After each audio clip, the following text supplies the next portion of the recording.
Hi, I'm Fredrickson. Welcome to the COO Solution Podcast, the show for business owners and visionary leaders who want to scale with clarity, confidence, and the right support. For over 16 years, I've been in the trenches as a fractional COO, Chief Operating Officer, helping entrepreneurs align their teams, streamline operations, and remove bottlenecks that slow growth. I understand the challenges, feeling overwhelmed, stretched too thin, or uncertain about how to scale without burning out. I've helped business owners move from chaos to clarity, creating businesses that run smoothly and grow and scale. Each week, I'll bring you real-world insights, proven strategies, and practical solutions to help you step into your highest role as a leader. Whether it's optimizing your team, strengthening accountability, or building the right systems for growth, this podcast is here to support you in scaling smarter. So if you're ready to create a business that thrives without requiring more of you, let's get started.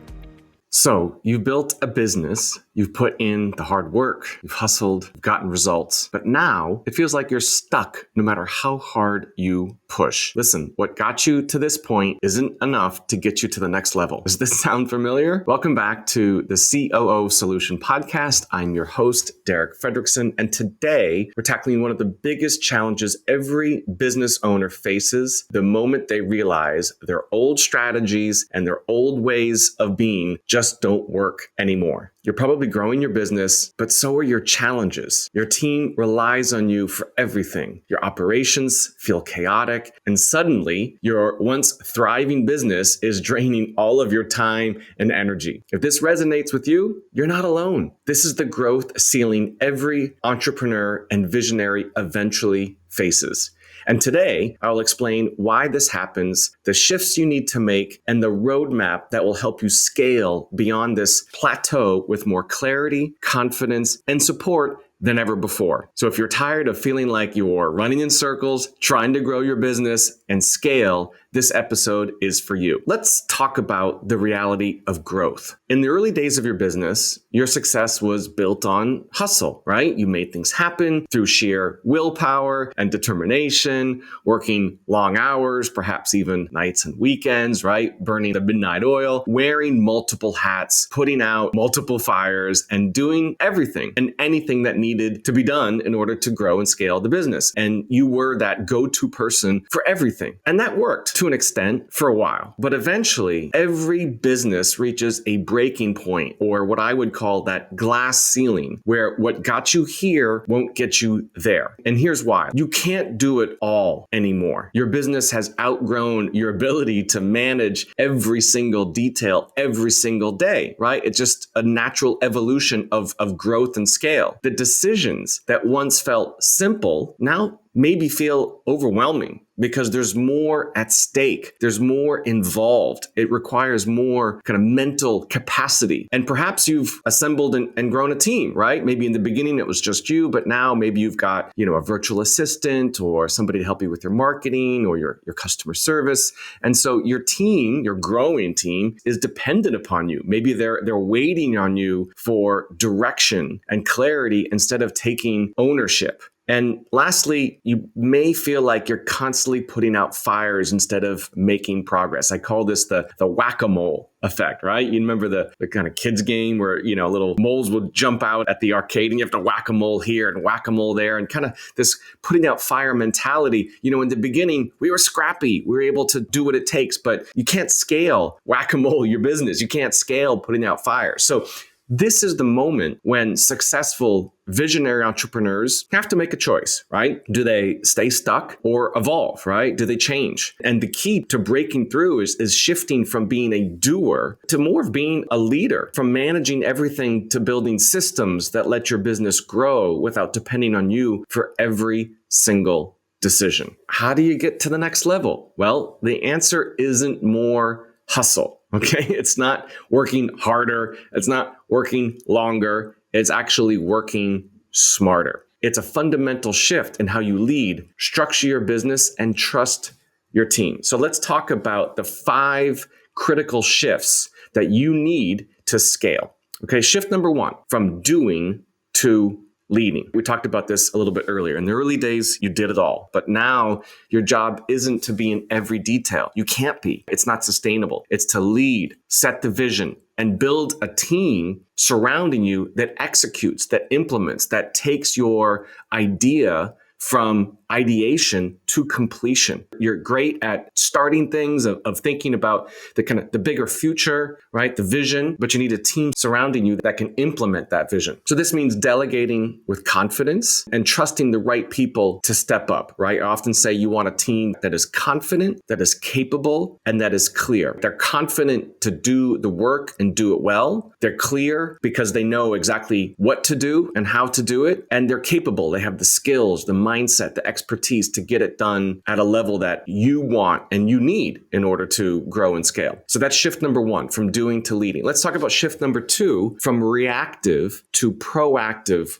leadership. So if you spend most of your time solving problems instead of driving strategy or developing a strategy or thinking about strategy, you're kind of leading reactively. Okay. And listen, there's no judgment here. Again, this is all natural. This is the evolution of entrepreneurship in a way. So in the beginning, you needed to solve problems because not a lot of resources around other than yourself to solve problems. And so you were solving problems, you were coming up with solutions, also focused on driving strategy. But as your business grows and expands, the level of problems sometimes grows and expands, and your ability to have the time and the energy and effort to focus on solving those problems is spread too thin. And so you often spend more time solving problems and less time about driving strategy. So you're kind of leading in this reactive way, and there's nothing wrong with that. But entrepreneurs who scale focus on building systems that prevent issues before they happen, rather than constantly putting out fires, right? And so let me explain that a little bit. There's a fundamental difference between an issue and a problem. A problem is usually the byproduct of what the underlying issue is. And so we're often focused on solving problems, right? And that's natural human behavior. We're great at solving problems. We're great at coming up with solutions. But if we're just solving the problem, or I'd say fixing a problem, we're not often actually addressing the underlying issue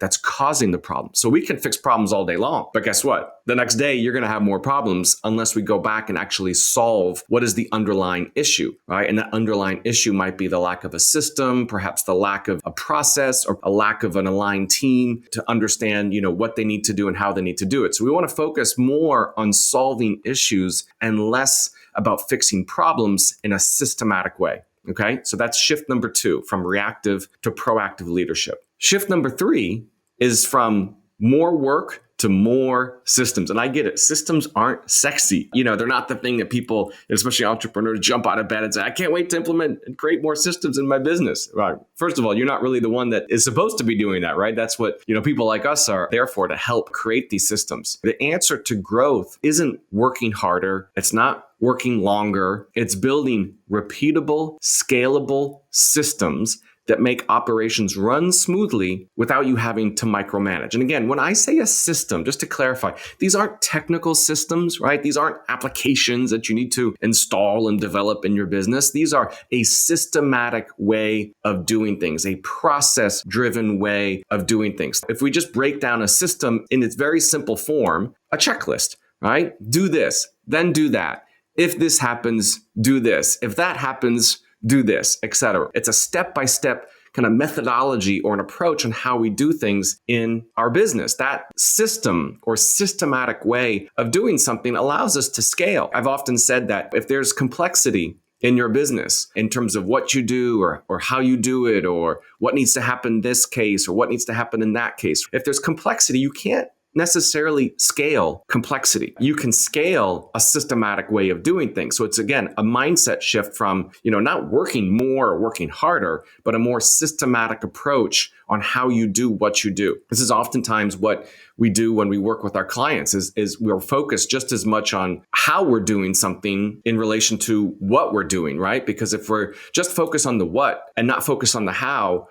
is often the foundation for us to scale, so we can grow and leverage this base of how we're doing what we're doing. And this is where, having a fractional COO or a second in command could be a game changer, because we're wired to think in a systematic, process-driven way. We're looking at things through a different lens than perhaps a visionary, an entrepreneur. We're looking at things, how can we automate this? How can we streamline this? How can we create a process so it doesn't feel like we're pushing the boulder up the hill? Shift number three is from more work to more systems. Let's talk about shift number four, from control everything to trust your team. This is a challenge for a lot of us, right? Because again, in the beginning, we had to control everything, right? We were very particular about everything being done in this way and that way. And often we were doing that. So we had that element of control. But as you started to grow and expand and scale, especially leveraging a team in some way or another, we needed to trust ourselves in letting go. And that's a hard thing to put into place. So many business owners struggle with letting go of control, but trust is essential for scaling and having the ability to trust and rely on your team. Now, a lot easier said than done. How do you create this culture of trust? Well, part of it is actually going back to shift number 3, which is establishing a systematic way of doing things, right? When we create a process or a system around how a team member can do what they do in a systematic way, it allows us to trust them to do that work because there's a framework, there's a process, there's a checklist, there's a bulleted,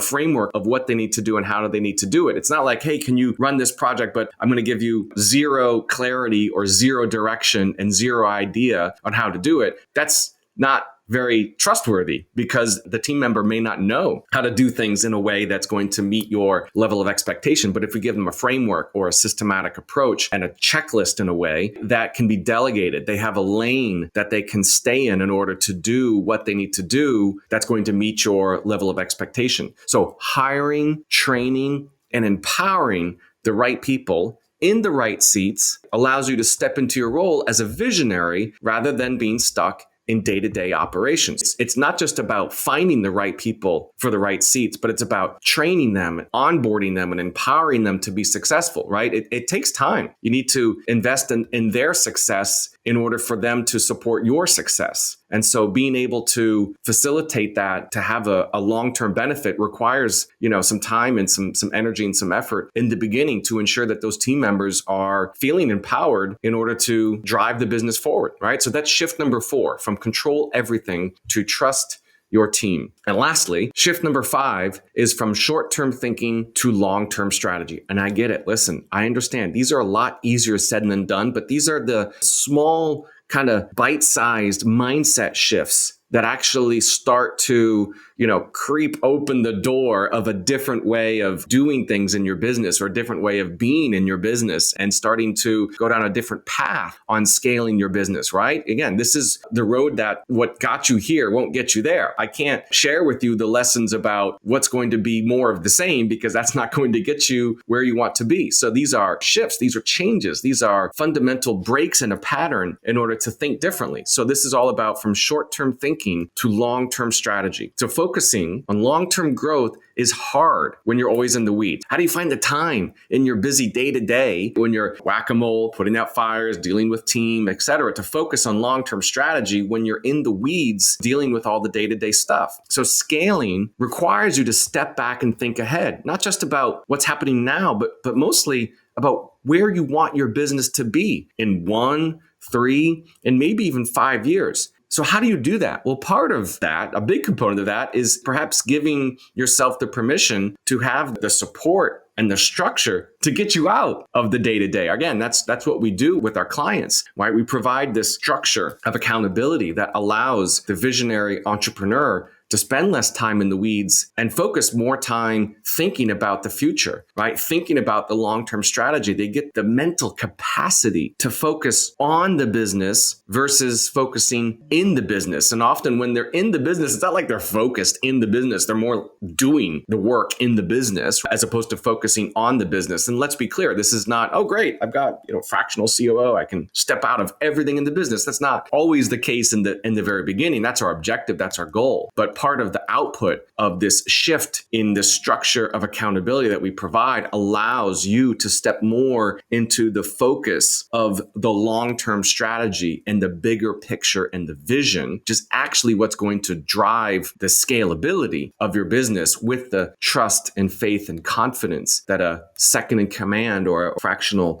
COO is actually running the day-to-day so that you don't have to be. Let's kind of take some of this and put this into action, right? Again, if you've been listening, you know that theory is great and ideas are great and strategies are important, but I am always about implementation. Let's put this right into action. So if you're feeling stuck or overwhelmed or like your business is running you instead of the other way around, right? I often say, it feels like the tail is wagging the dog in a way. Here's what I'd like to ask of you to do today, if possible. Let's put a challenge out there to see if you're up to it. So step one, identify what I would call your growth ceiling. Okay, so how do you do that? Ask yourself, where am I personally holding my business back? What tasks am I doing that someone else really should own, right? Not only should they own because it's not something that's, the best use of your time or your effort, perhaps they could actually do it better than you in some respect because they're skilled in that area or they're trained or they have that level of expertise where, again, in the past, maybe you've done it out of necessity because you've had to, but instead you can rely on somebody to do that because they're actually better at it than you. Think about that for a moment. What are some of those tasks, just as an example, and write down, let's say,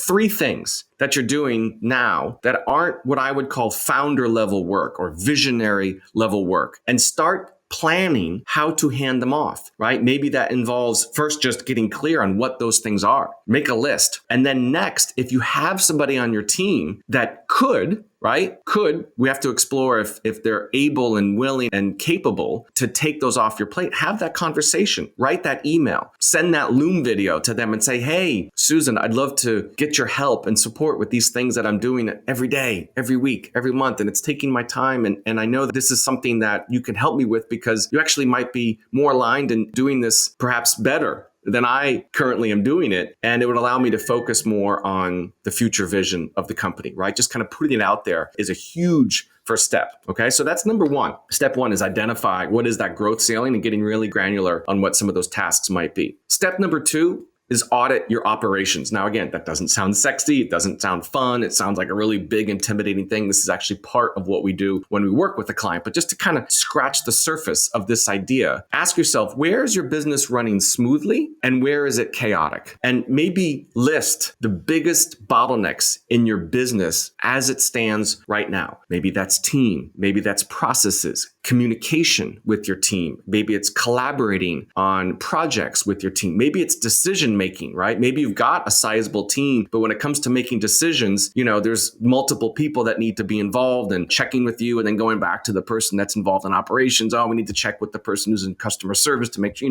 where are the bottlenecks? Where are the blocks that get in the way? Are they perhaps with you? Are they with certain team members because they're not clear, or maybe they're not capable, or maybe it's just inherent in the way that you've always done things? Again, what got you here won't get you there. So let's look at how you're doing what you're doing and identify at a high level, just to start, what are some of those big bottlenecks? This is a thinking process, right? It's not going to just jump right out to you on its own. You need to think about it a little bit, but I can tell you this, when you think about it a little bit, those things will jump right out to you. All right. So that's step number 2, audit your operations. And step number 3 is start to build your support structure. Who are the key players you need in place to scale? And this, again, is where you may want to consider, is it the time for a fractional COO, chief operating officer, or a second in command to help you take things off your plate? In some cases, that might be the case. And in some cases, maybe not. I can tell you, in doing this for a long, long time, there are many entrepreneurs and visionary leaders that say, Derek, I want a fractional COO in my company. And oftentimes, not all the times, but in some cases, they may not need that. And so I'm very transparent in working with our clients that what they may want perhaps doesn't equal maybe what they need. At a certain stage of business, it might be more the necessity around getting, just somebody to focus and help you with your marketing, or just getting somebody on board to help you with your customer service, right? Maybe it's just a virtual assistant or something in that regard. Right? Everybody starts somewhere. That's also why here at the COO Solution, we've been helping clients with what we call an online business manager, right? An online business manager, or an OBM, is for, some clients who, maybe aren't at that 7 or multiple 7-figure level in their business. And that's fine. Maybe they don't have a sizable team yet. And their priority really comes down to 3 things: marketing, operations, and project management. So maybe it's getting clear that perhaps you're not ready for a COO, but maybe you are thinking more about getting an OBM to help you with those things that need to be in place around your operations and your marketing and project management. Okay, so those are some kind of ideas and quick actions that we can put into place based on the episode today. I hope you've enjoyed this so far. Before we wrap up, let's just do a quick recap, okay? Scaling successfully isn't about doing more. It's about doing things differently. If there's one lesson I want you to get from this, it's about doing things differently. What got you here won't get you there. It's about shifting, really your mindset. It's about shifting from being the one who does it all to being the leader, to being the visionary, to being the big thinker who builds a company and a culture that runs smoothly with or without you. It's a mindset shift. It's thinking and viewing yourself as that visionary leader in your company and getting that proper level of support that allows you to be more of the visionary with the trust. And I call it the faith and the confidence that you have an aligned team focusing on implementation, execution, and managing the day-to-day so that you're not involved in all of those different aspects. If this episode resonated with you, hit the subscribe button so you don't miss future episodes. If you know a business owner who maybe needs to hear this, share it with them. I'd love to spread the word for those that can benefit. If you're curious if perhaps a fractional COO, Chief Operating Officer, could be the solution that you might need for your business, you can take a free quiz that we have available at thecoosolution.com.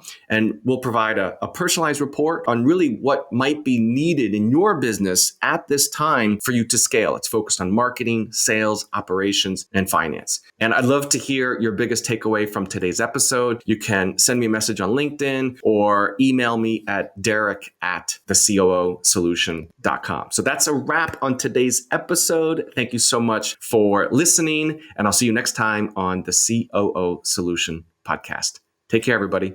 And that's a wrap on this episode of the COO Solution Podcast. If you found today's conversation valuable, I'd love it if you could subscribe, leave a review, and share it with someone who's ready to get control of their business and scale it with a second in command that they trust to handle all the daily tasks and operations they don't enjoy. And hey, maybe you're wondering if now is the time to bring on a trusted fractional COO or Chief Operating Officer to help your thriving business scale with clarity and confidence. If you're tired of doing it alone, visit thecoosolution.com and take our free quiz to help determine if now is the right time to bring a fractional COO to help you scale. In just 25 questions, you'll get a personalized report that helps you decide if your business is ready for the game-changing support of a part-time fractional COO. Let's find out together if it's your next step. Thanks for tuning in, and until next time, let's roll up our sleeves and get to work.